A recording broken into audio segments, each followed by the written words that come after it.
I don't even know how to cook. Then I tried to cook. Then as I put on the gas, boom!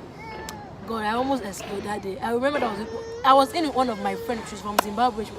She was doing her assignment in the living room, and I was cooking in the kitchen. Then the gas just went. I just remember saying, "Chi, fire, fire, fire, fire!" Seriously, as when I knew the gas was bad, I wasn't going to like cook there or something. I don't know. I just remember saying fire, fire, fire, fire, and it just went out. Before we knew it, boom, fire. So we had to call the security.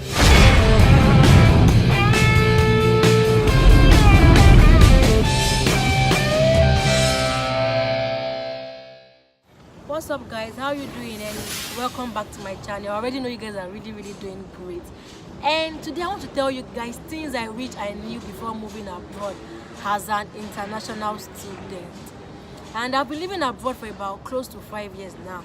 And I believe 5 years is enough to know the in and out of the country you are living in, the good and the bad, the pros and cons of the country you are living in.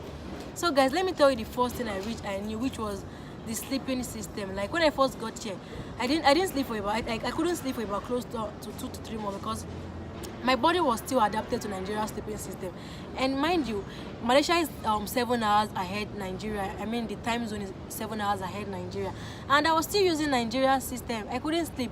The only time I could get the perfect sleep was in the afternoon. And that's when Nigeria is still in the morning or in the midnight. Because I was still using Nigerian system. So throughout the midnight here in Malaysia, all I do is press my phone, full access to internet now. I was just pressing my phone and that's it. I'll just be pressing my phone, watching YouTube. I couldn't sleep. I only started getting good sleep for it. That was about 3 months later. That was when I was trying to adapt to the system, And that's the first thing. And the next thing is homesickness. God. You know, I'm missing the love at home.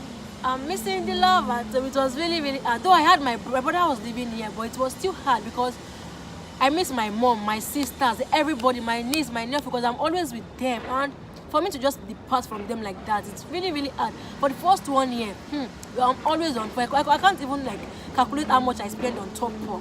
Then I just like top up my phone every time. Oh, hello, mommy, how are you doing? I'll call everybody, my niece, my nephew. I'll be on phone with everyone every time. Like the homesickness is good, but the way I was able to cope is because of my brother. My brother was there, so at least I still have my blood to talk to and someone to like just run to whenever I need something. And another thing I wish I knew before moving here was the country system, which is you have to move around with your passport. If you are living in Malaysia, that's it. You have to move around with your passport. If you just want to get something at 7-Eleven, trust me, you have to go with your passport or your high card, or even with your student ID card. You have to move around with it, because here in Malaysia, even their local Malaysians go around with their Malaysian ID card. That's like an identity card for the Malaysian. So they see no reason as you as a foreigner not to go about with your ID card or your passport to show your identity and to show you're not illegal in their country. That's it. So you just have to like adapt to their system. And for me, I was coming from a very free country. Like I don't know, like I'm not like there's no police to stop me. Like, hey, where's your passport or where's your ID? Like my country is a very free country. I'm from Nigeria, by the way. It's a very free country, but there's like I've never even seen like police stopping a phone and be like, hey, your passport, can you show me your identity? I've never heard of that in my own country. And for me to come to a new country and be stopped and asked for my passport, I was like, wow, why are you asking for my passport? But guess what? That is their system. You have to adapt with that. If I wish I knew, like I would have like be prepared for that, but I didn't know. Like my country, I just go out without passport, anything. I've never even seen like ad in my own country where immigration like will just like to like bust people that are illegal. I've never heard of that in my country.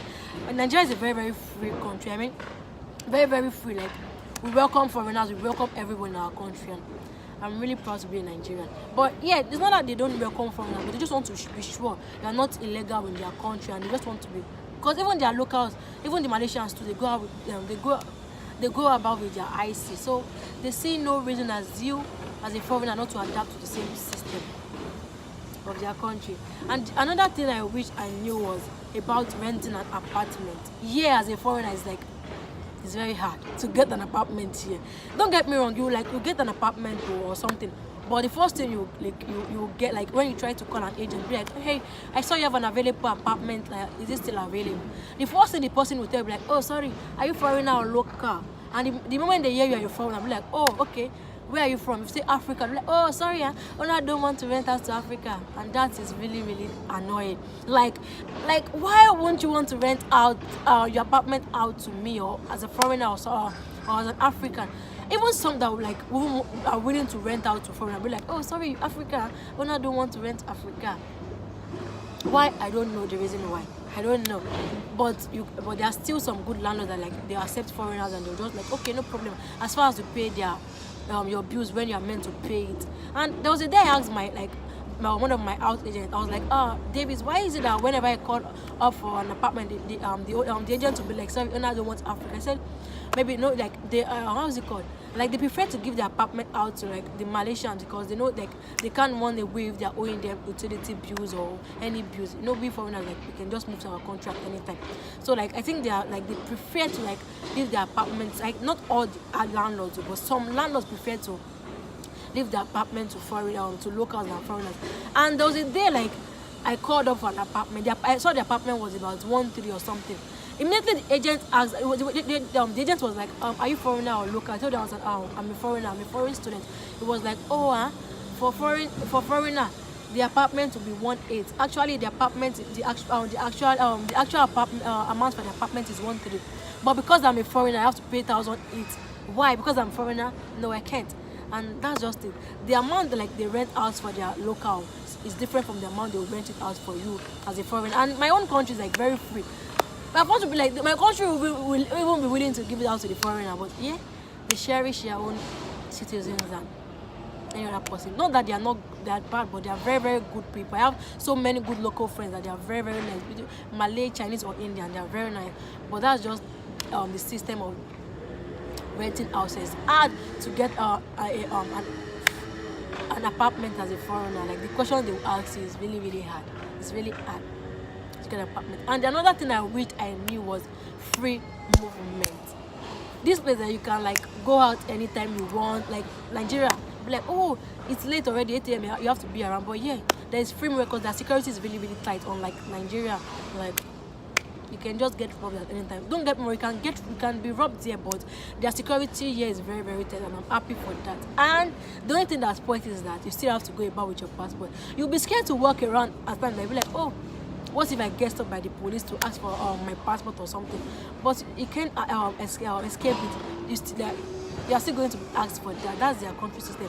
And at times, what if you forget? There was a time I forgot my passport at home. I was only with my student, and I told the guy, the police officer, I was like, you can see my student ID, just put in my passport number to see if I'm illegal or not. And he did, and he left me. That's what I'm saying. If you are legal, they will let you go. But if you are not, that's when you might have problem with them.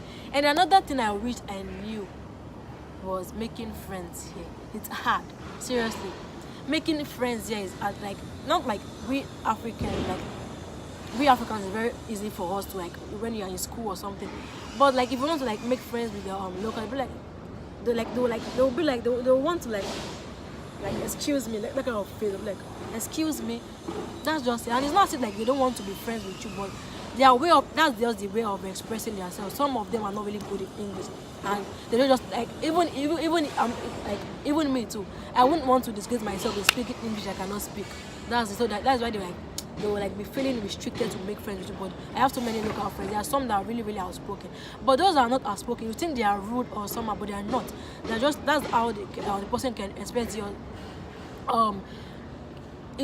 herself.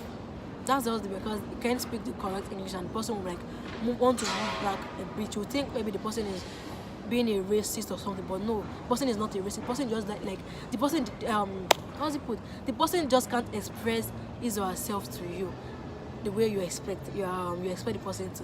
And another thing I wish I knew was that there's some things I bought back then that if it was now I wasn't going to buy it. Maybe in that particular store or something. Because when I just came here, I have my brother here, so everything was easy for me to get. But the only thing I don't know is I know about the rates, but I don't know the way I'm spending money. I don't how's it called? I don't calculate what I'm spending. I just spend. Wow, I don't look like the price tag when I just first got here. I'll just pick anything I want. I'll just go and pay. Pick anything I want. I just go and pay. Before I knew it, boom, I spent all my money. Like, wow. The stores I'm not even meant to buy things now. I was buying things because I don't even check the price tag. I could remember there was my foot mat. I'm still using that foot mat.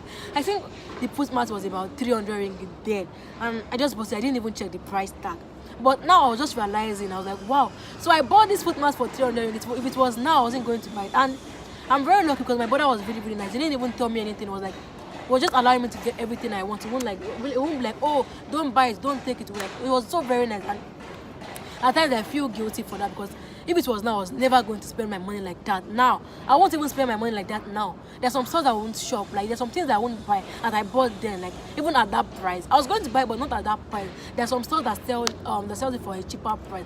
For instance, my foot mat. For instance, where I got my what's it called, my purse and some things like that. My brother was so nice. Like, he won't tell me not to buy it or not to do that. Like, I wish I knew about those things. I won't fall for that. And another thing I wish I knew was like, I made a very, very, very big mistake. I don't know.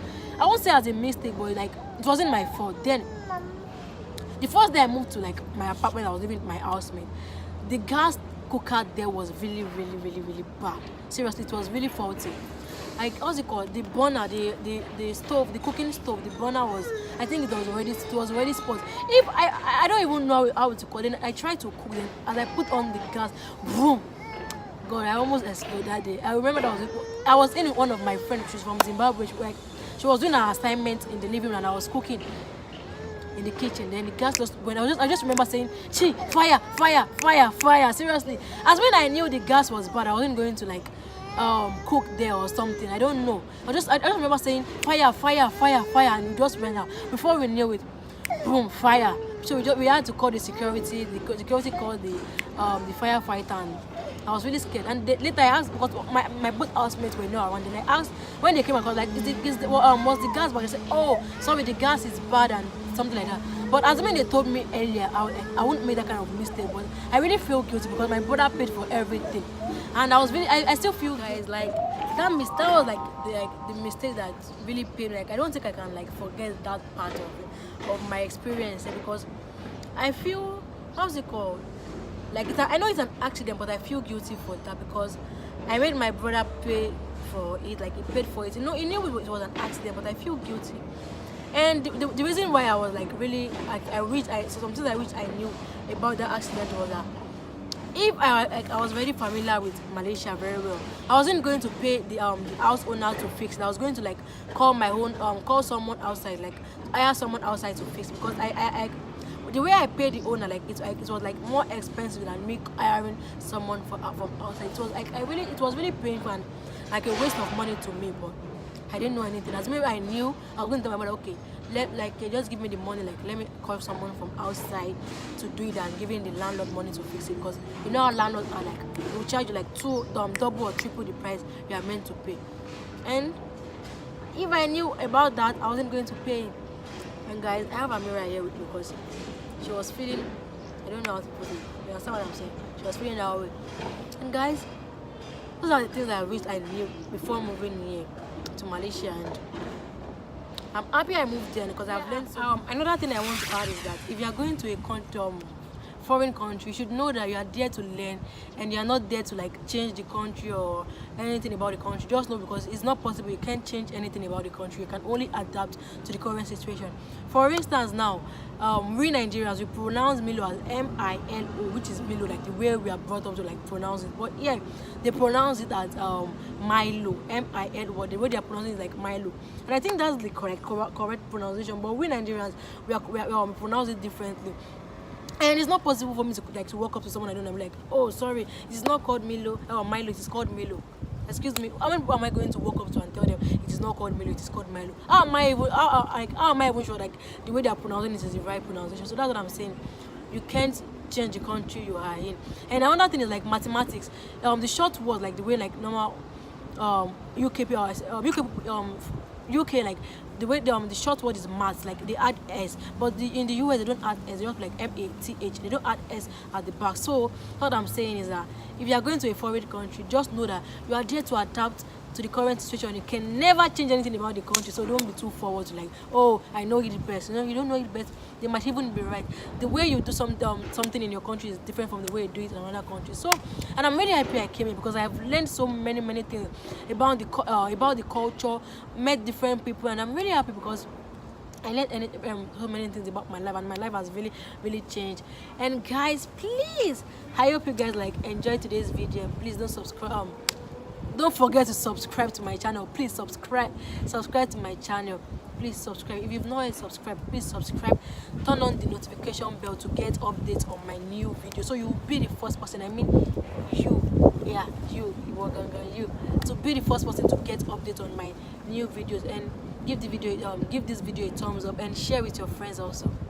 And I'll see you guys in my next video. Bye.